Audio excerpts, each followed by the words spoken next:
दिल्ली सल्तनतचा इतिहास BA second year इतिहास अभ्यासक्रम 1200 ते इसवी 1526. मित्रांनो, आज आपण पहिला टॉपिक पाहणार आहोत. टॉपिकचं नाव आहे अभ्यासाची साधने. इतिहासाच्या अभ्यासाची साधने. मित्रांनो, साधने म्हटलं की अतिशय महत्त्वाचा भाग इतिहासामध्ये येतो आणि हा भाग अत्यंत पायाभूत असा अभ्यासक्रम असतो. तो समजून घेणं तितकंच महत्त्वाचंही असतं. आपण साधन म्हणजे काय याचा जेव्हा विचार करतो तेव्हा आपण असं म्हणूया, ज्याच्या आधारे इतिहासाचा एखादा भाग किंवा पैलू आपणाला समजतो, ज्ञात होतो, किंवा ज्याच्या आधारे ज्या पुराव्याच्या आधारावर इतिहासाची मांडणी केली जाते त्याला इतिहासाचं साधन असं म्हणतात. मित्रांनो, साधनाचे किती प्रकार असतात आणि कोणते या संबंधीचं विवेचन आपण लक्षात घेऊया. साधनाचे प्रामुख्याने 2 प्रकार असतात. एक वाङ्मयीन साधने आणि दुसरं भौतिक साधने. यालाच लिखित साधने आणि अलिखित साधने असं देखील म्हणता येईल.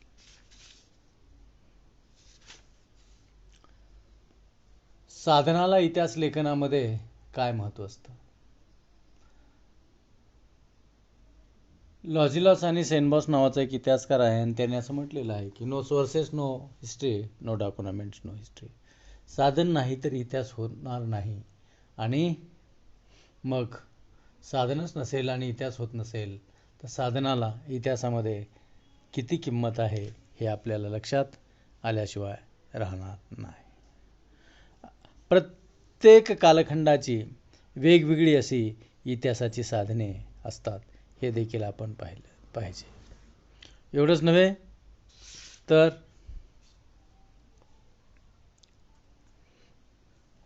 या साधनाचं महत्त्व प्रतिपादन करीत असताना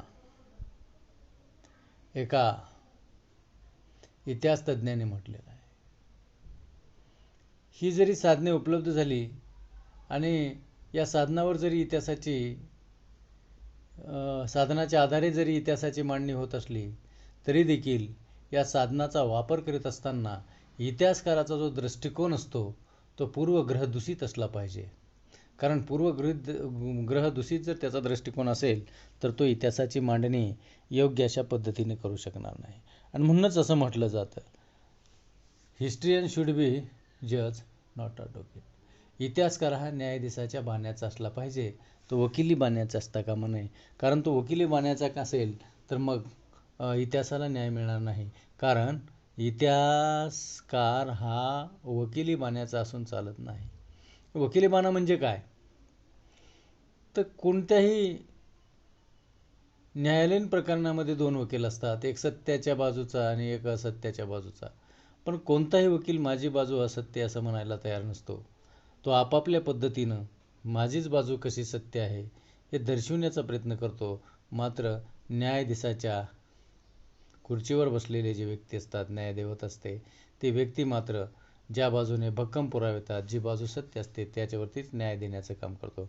आणि म्हणून इतिहासकाराची तुलना या न्यायदेवतेची केलेली आढळते. साधने जेव्हा उपलब्ध होतात तेव्हा साधनाची चिकित्सा करून, शहानिशा करून सत्य अशी साधने, वास्तव अशी साधने, खरी साधने त्यांना निवडली पाहिजे आणि त्यातून सत्य इतिहास जगाच्या समोर ठेवला पाहिजे. अशा पद्धतीचं चित्र या ठिकाणी अपेक्षित असतं. एवढंच नव्हे तर हिस्ट्री इट्स मेथड अँड थेअरीमध्ये शेखबी अली यांनी असं म्हटलेलं आहे की इतिहासकार हा एक सिव्हिल सर्जन सारखाच असतो.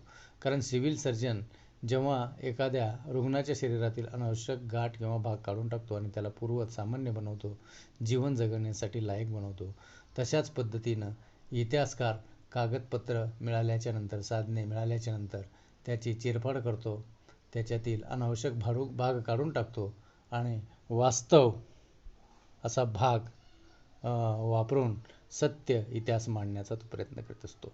आणि म्हणून पुढील कालखंडामध्ये हा सत्य इतिहास समाजाला मार्गदायी, प्रेरणादायी ठरत असतो. मग ही साधने महत्त्वाची असतात आणि या साधनाशिवाय इतिहास लेखन होणं शक्य नसतं. इतिहासाची साधने ही तयार केली जात नसतात, ती सापडावी लागतात आणि त्याच्या आधारे इतिहासाची मांडणी केली जाते.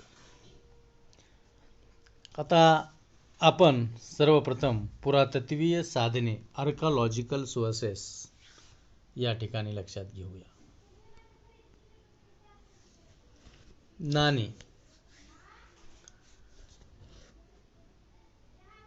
विविध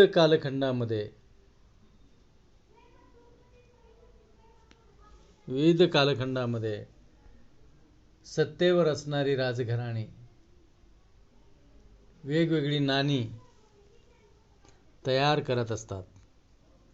या नाण्यांसाठी वापरलेला धातू, या नाण्यासाठी नाण्यावर असलेला कालखंड, हे नाणं ज्या ठिकाणी उपलब्ध होतं ते ठिकाण,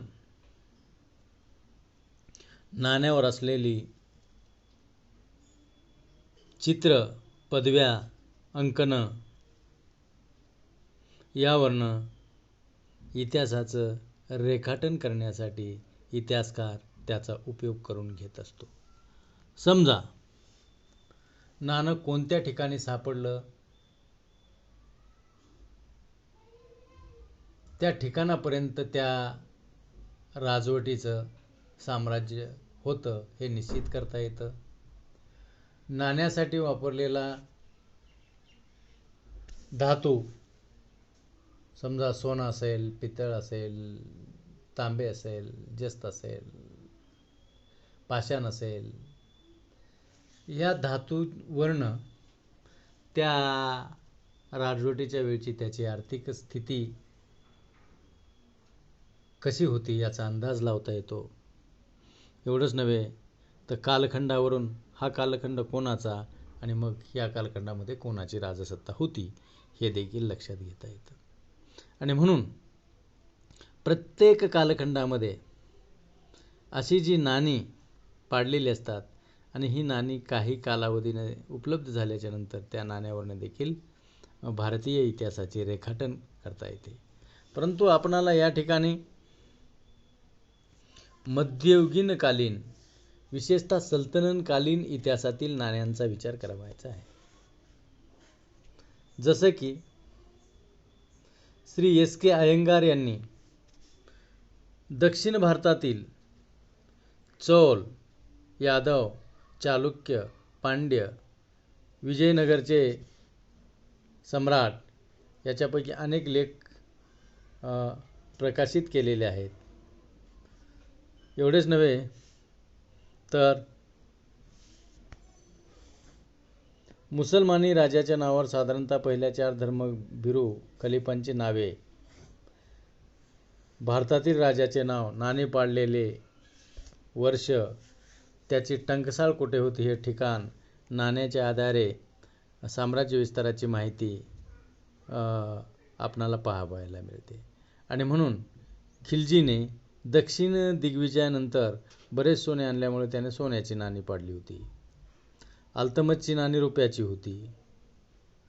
एवढंच नव्हे तर 1228च्या नंतरच्या नाण्यावर प्रत्येक स्वतंत्र राज्य असून देखील घटनादरी खलिफाच्या आधिपत्याखाली असून वेगवेगळ्या ठिकाणी नाणी पाडलेली आपणाला दिसून येतात. दिल्लीस मुस्लिम राजवट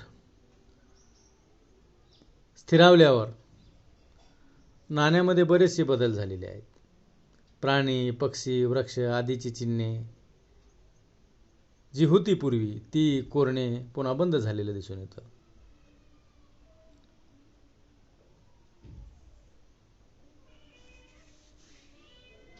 अशा पद्धतीनं वेगवेगळ्या कालखंडामध्ये वेगवेगळी नाणी पाडलेली आपल्याला दिसून येतात. शिंगणच्या नाण्यावर 1200 ते 1247 नृत्य करणाऱ्या कृष्णाचं चिन्ह देखील आढळतं. एवढंच नव्हे तर शंख देखील त्या ठिकाणी आढळत असलेला आपल्याला दिसून येतो. अल्लाउद्दीन खिलजीने देवगिरीला टंकसाळ सुरू केली होती. एवढेच नव्हे 1346 मध्ये गुलबर्गाला देखील टंकसाळ निर्माण केलेली होती. मध्ययुगात मुसलमानी स्वाऱ्यामुळे भारतात अंधाधुंदी माजली, व्यापार घटला, चांदीची आयात कमी झाली, त्यामुळे चांदीची नाणी निर्माण होऊ शकली नव्हती. सोन्याची, बहुतेक तांब्याची, प्रोटीनची इत्यादी नाणी आढळतात. एडवर्ड थॉमस यांनी the chronicles of the Pathan king of Delhi या ग्रंथात पूर्व मध्ययुगीन नाण्यांचा आढावा घेतलेला आहे, अभ्यास केलेला आहे. यावरून देखील इतिहासाची माहिती किंवा इतिहासाचे लेखन किंवा इतिहासाचं ज्ञान मिळवता येतं. त्याच्यानंतर सर्वसाधारणपणे पुरातत्वीय साधनामध्ये दुसरा मुद्दा आपल्याला लक्षात घेता येईल, शिलालेखाचा. शिलालेख म्हणजे काय? तर दगडावर किंवा शिळावर कोरलेली माहिती. प्राचीन असेल, मध्ययुगीन असेल, आधुनिक असेल, कुठल्याही काळामध्ये शिलालेख उपलब्ध होतात. परंतु आपणाला या ठिकाणी मध्ययुगीनकालीन शिलालेखांचा विचार करता येईल. इसवी सन 1200 ते 1520 कालखंडासाठी शिलालेख हे उत्तम प्रकारचं साधन ठरू शकतं. राजकीय, आर्थिक, इतिहासाची काही सुरुवाती साधने आपणाला इतिहासाच्या अभ्यासासाठी उपयुक्त ठरतात. जसं की राजस्थानमध्ये शिलालेख सापडतात. त्याचप्रमाणे 15व्या शतकामध्ये कुंभलगड येथे शिलालेख सापडतो. आणि विशेषतः विजयनगर इतिहासाच्या अभ्यासासाठी साधने अत्यंत उपयुक्त असलेले देखील दिसून येते.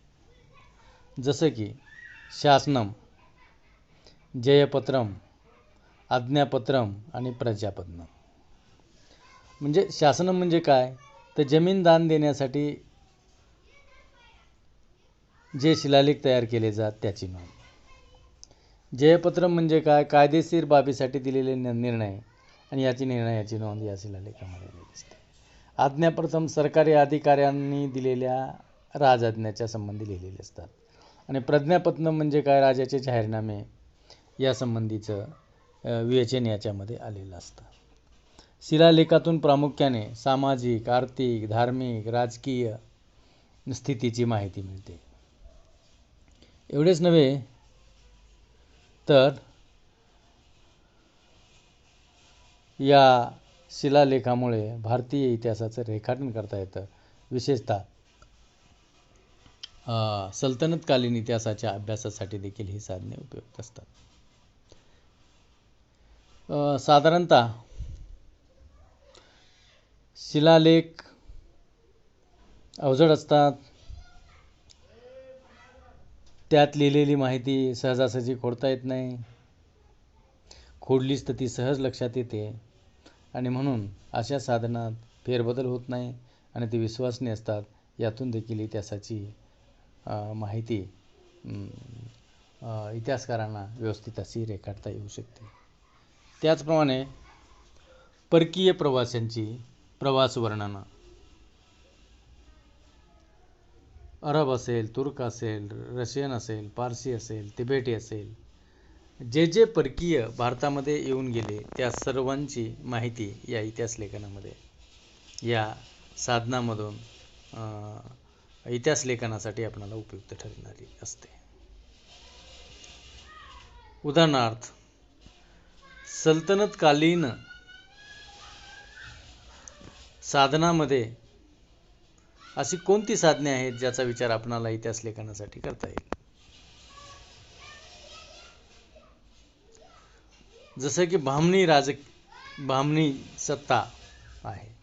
या कारतेमध्ये फारसी भाषेचा मोठ्या प्रमाणात विकास झाला.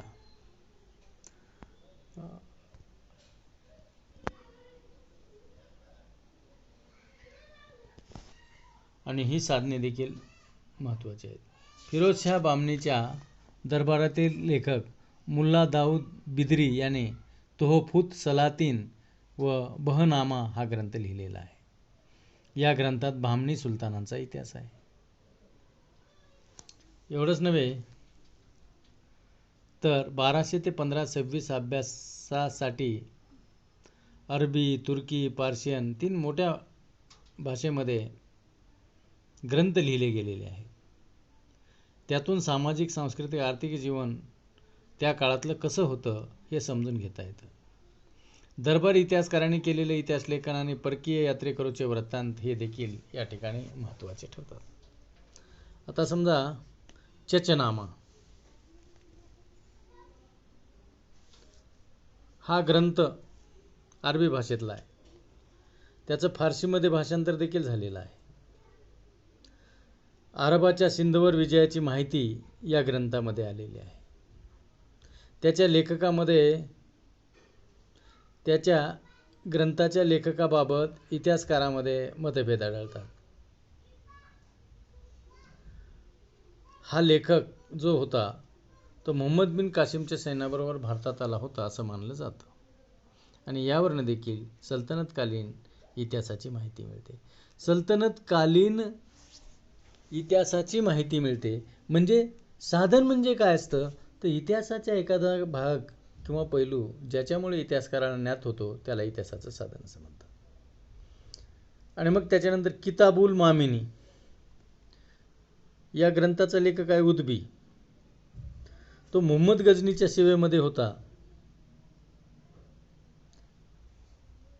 त्यांना त्याबद्दलची माहिती दिलेली आहे. तर मुहम्मद गझनीचा लष्करी इतिहास पाहायचा असेल तर या ग्रंथाचा उपयोग होतो असं आपणाला लक्षात घेता येईल. ताज उल मासिर या ग्रंथाचा कर्ता आहे हसन निजामी. 1191 पासून ते 1217 पर्यंत राजकीय उलाढाल कशी होती याबद्दलची माहिती यात आलेली आहे. खऱ्या अर्थाने 12व्या शतकाच्या प्रारंभीच्या 20 वर्षाचा इतिहास जर समजून घ्यायचा असेल तर हा ग्रंथ उपयुक्त आहे. याची रचना गद्यात्मक पद्यात्मक स्वरूपात आहे. अरबी व पार्शियन भाषेचं मिश्रण देखील त्यात आलेलं आहे असं आपल्याला दिसतं. एवढंच नव्हे तबकात ए नासिरी हा ग्रंथ देखील सल्तनतकालीन इतिहासाची माहिती घेण्यासाठी उपयुक्त ठरतो. दिल्ली सल्तनतचा 1260 पर्यंतचा इतिहास, मुहम्मद घोरीच्या भारत विजयाचं वर्णन यामध्ये आलेलं आहे. अलंकारिक भाषेचा त्यानं वापर केलेला नाही. मुसलमान राज्यकर्त्याची माहिती ग्रंथात आली. गझनी, घोरी आदीमध्ये चंगेज खान मंगोल शासकाची माहिती आहे.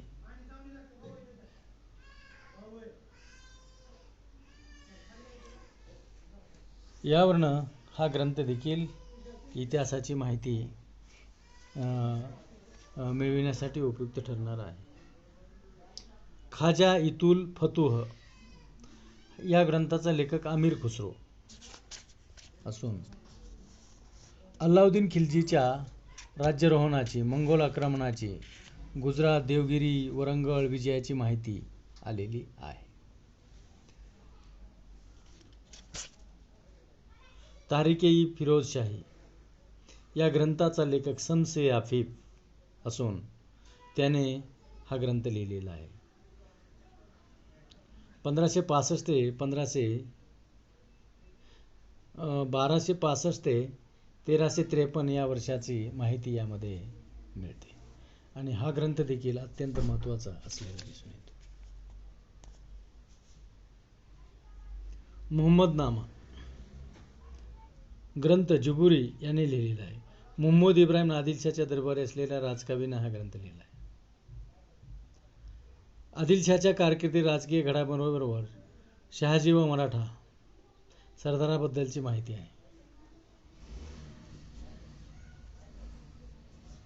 फतुहात-ए-आदिलशाही फगुनी अस्तरबादी याने लिहिलेला ग्रंथ असून आदिलशाही वंशातील राजकीय घडामोडीबद्दलची माहिती मिळते.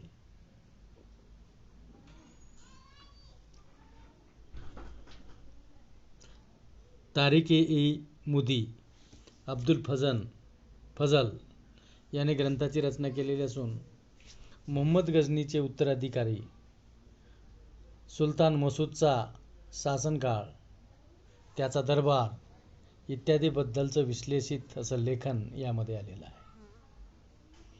तुघलकनामा अमीर खुसरो या ग्रंथाचा कर्ता आहे. त्यानं गियासुद्दीन तुघलकाने मिळवलेल्या विजयाची माहिती या ग्रंथामध्ये दिलेली आहे. कालगणनेचा क्रम, युद्धाचा घटनाक्रम, वर्णन अशी विस्तृत माहिती यातून आपणाला पाहायला मिळते. आसिकिया गुजरातचा राजा कर्ण याची कन्या देवल राणी अल्लाउद्दीन खिलजीचा पुत्र खिजरखा या दोघांच्या प्रेमाची व विवाहाची कहाणी यामध्ये दिलेली आहे. खिजरखाला अंध केले जाणे, त्याची हत्या करणे इत्यादी बाबतही माहिती यात दिलेली आहे. अशा पद्धतीनं कितीतरी चरित्र ग्रंथ आहेत जे इतिहासाच्या अभ्यासासाठी उपयुक्त ठरतात. तारिक-ए-अली फारसी भाषेतील ग्रंथ आहे. यामध्ये आदिलशाह, त्याचा राज्याभिषेक, सिद्दी जोहरचं बंड इत्यादीची माहिती दिलेली आहे. त्याचप्रमाणे तारिक-ए-दाऊदी ग्रंथाचा लेखक अब्दुल्ला आहे, परंतु त्याचं तितकंसं विश्लेषण दिसत नाही. बंगालचा अफगाण शासक दाऊद शाह सुलेमान शाहला ग्रंथ म्हणून भेट दिला. या ग्रंथात लोधी सूर वंशाचा इतिहास आहे. लोधी आणि सूर वंशाची माहिती घेण्यासाठी हा ग्रंथ उपयुक्त ठरतो. अरबी साहित्य फारसी बरोबर अरबी साहित्याची देखील फार मोठ्या प्रमाणामध्ये उपलब्धता सल्तनत काळाच्या बद्दल झालेली दिसून येते. अरबस्थानामध्ये राहणाऱ्या लोकांना अरब म्हणत असत.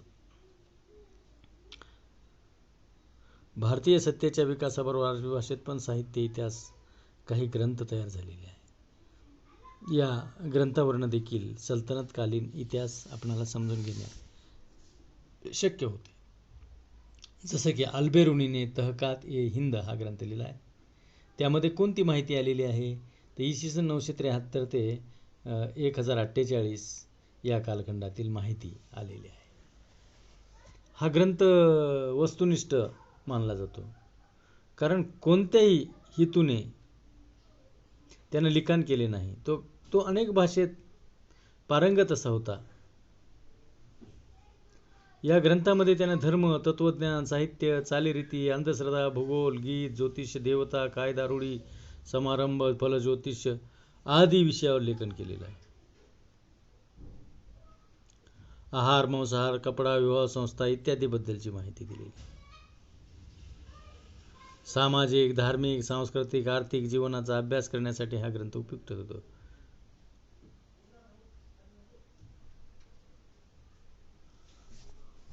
त्याच्यानंतर अरबी साहित्यातील दुसरा ग्रंथ जैनपूरचा अल्लाहदिया याने हा ग्रंथ लिहिला आहे. हिदायत-की ग्रंथाचे नाव आहे. जौनपूरचा शासक इब्राहिम याच्या कार्यकाळामध्ये याचं लेखन झालेलं दिसतं. फिरोजशाह तुघलक अरबी भाषेचा विद्वान होता, तर मुहम्मद गवान हा पण अरबीचा जाणकार होता. यांची माहिती यात आलेली आहे. रजीउद्दीन हसन उस सिंघानी अल्तमस काळात तो कार्यरत होता. त्यानं अरबी भाषेत लेखन केलंय.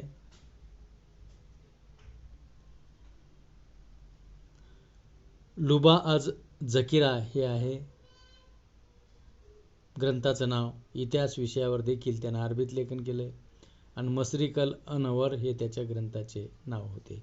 हे ग्रंथ देखील हे मध्ययुगीन कालीन विशेषतः सल्तनतकालीन इतिहास समजून घेण्यासाठी उपयुक्त ठरतात. आता याच्यानंतर विदेशी किंवा परदेशी जे प्रवासी भारतामध्ये येऊन गेले होते त्या काळामध्ये, त्यांनी काही लेखन करून ठेवलेलं आहे. यांचं लेखन देखील मध्ययुगीन कालीन विशेषतः सल्तनतकालीन इतिहास समजून घेण्यासाठी उपयुक्त ठरणार आहे. याचाही थोडक्यामध्ये आपण या ठिकाणी विचार करूया. फेरिस्ता गुलशाने इब्राहिमी. फेरिस्ता हा जो प्रवासी आहे तो अहमदनगरच्या निजामशाहीच्या विजापूरच्या आदिलशाहीत देखील आश्रयाला असलेला दिसतो. त्याने अनेक ग्रंथ वाचले,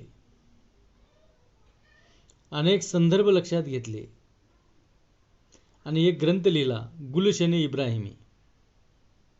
या ग्रंथात मुस्लिम सत्तेचा भारतातील उदय कसा झाला, मुहम्मद घोरीपासून 1605 पर्यंतच्या दिल्लीच्या राजवटींचा इतिहास त्याने रेखाटलेला आहे.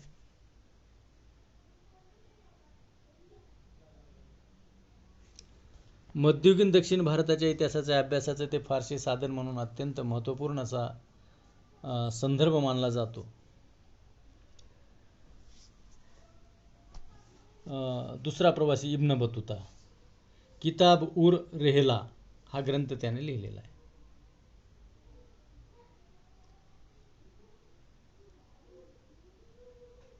तो इसवी सन साधारणपणे 1333च्या दरम्यान भारतामध्ये आला होता असं मानलं जातं. मुहम्मद तुघलकाने त्याची विद्वत्ता बघितली आणि त्यानं आपल्या दरबारामध्ये त्याची नियुक्ती काझी म्हणून केली होती. तिथे तो 8 वर्ष होता. तो एकूण भारतात 14 वर्ष होता आणि 1353 मध्ये तो आपल्या मायदेशी निघून गेला असं म्हटलेलं. तर या रेहला ग्रंथामधून इब्न बतूतानं भारताची भौगोलिक सामाजिक परिस्थिती जशी रेखाटली आहे तशीच अन्न, वस्त्र, करमणुका, वेश्या व्यवसाय, स्त्री जीवन, गुलामगिरी, इथली विवाह पद्धती, इथली सती पद्धती, इथले संस्कार, व्यापार, दळणवळण, नाणी, सैन्य, न्यायदान, प्रशासन इत्यादी बद्दलचं विवेचन देखील आपल्या ग्रंथामधून केलेलं आहे. त्यामुळे हा ग्रंथ देखील सल्तनतकालीन इतिहास लिहिण्यासाठी किंवा समजून घेण्यासाठी उपयुक्त ठरतो. मार्को पोलो हा इटालियन प्रवासी.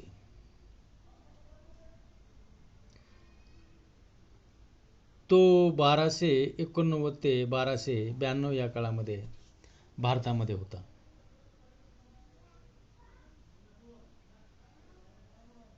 त्यानं आपल्या प्रवास वर्णनामधून भारतातील व्यापार, भारतातील जीवन पद्धत, भारतातील परंपरा, श्रद्धा इत्यादी बद्दलचं विवेचन दिलेलं आहे. त्याच्यानंतरचा प्रवासी निकोलोस कोंटी हा इटलीचा होता. तो विजयनगर येथे देवराय प्रथम सत्तेवर असताना येतो, या शहरास भेट देतो आणि त्याबद्दलचं सविस्तर विश्लेषण त्यानं आपल्या प्रवास वर्णनामधून लिहिलेलं आहे. हे प्रवास वर्णन देखील उपयुक्त ठरतं. अब्दुल रझाक इराण शहाचा राजदूत कालिकतच्या झामोरीनजवळ आला होता.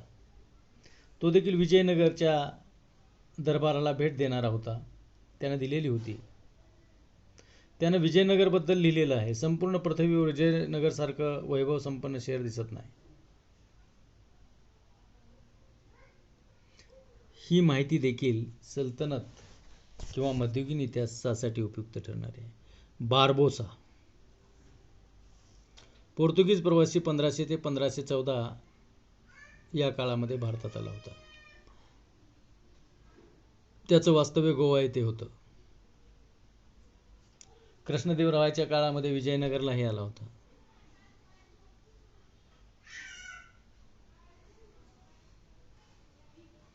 त्यामुळे याचं वर्णन देखील इतिहासाचं साधन म्हणून उपयुक्त ठरतं.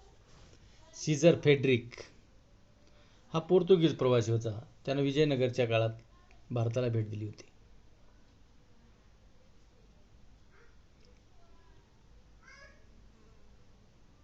एवढेच नव्हे तर नुनीज हा देखील पोर्तुगालचाच घोड्याचा व्यापारी होता. तो देखील विजयनगरला आला होता. अच्युतदेवरायाच्या अस्तापर्यंतचं वर्णन त्याने लिहिलेलं आहे. त्याच्यानंतर विजयनगरचाच प्रवासी डेमिंगो पायस कृष्णदेवरायाच्या शासनकाळात विजयनगरमध्ये आला होता.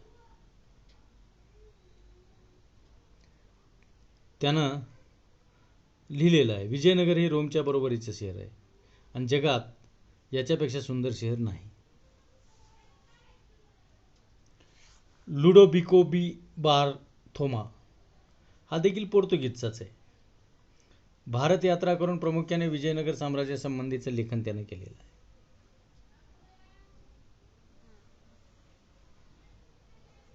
त्याचप्रमाणे रशियाचा व्यापारी ॲथेने सिरियस निकितन हा देखील भारतामध्ये आलेला होता आणि त्यानं 1469 ते 1477 काळात भारतात बहामनी साम्राज्यात शी संबंध आलेला होता.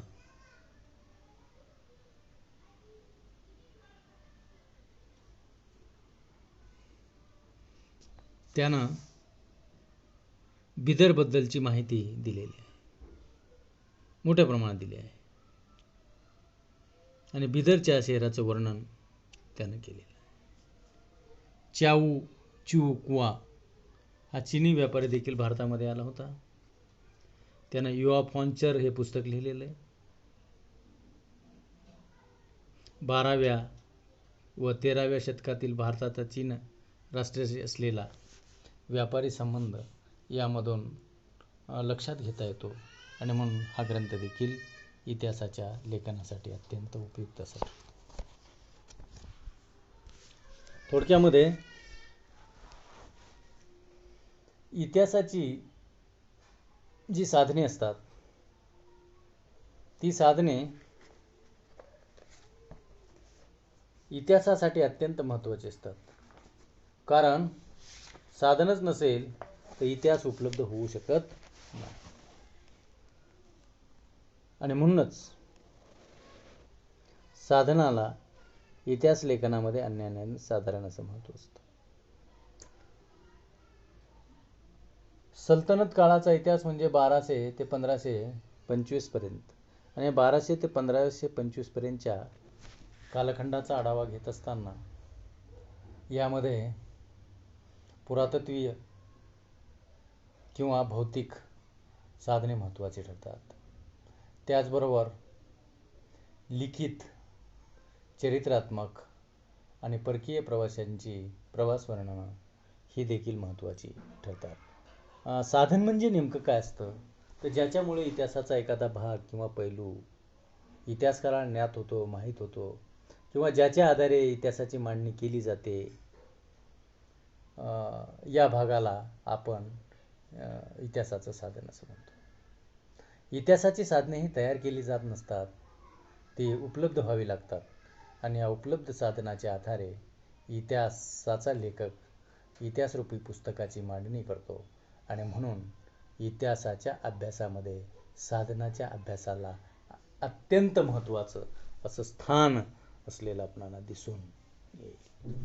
त्यामुळे लॉजिलॉस आणि सेनबॉसने म्हटलेलं वाक्य आपणाला योग्य वाटतं. त्याने म्हटलेलं आहे, no sources no history, no documents no history, no evidence no history.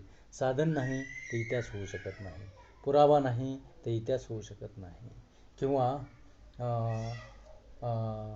साधनच नाही तर इतिहास होणारच नाही आणि हे यथार्थ योग्य वाटतं. आणि म्हणून मित्रांनो, साधने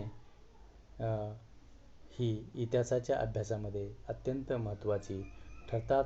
हा भाग आपण लक्षात घेऊया.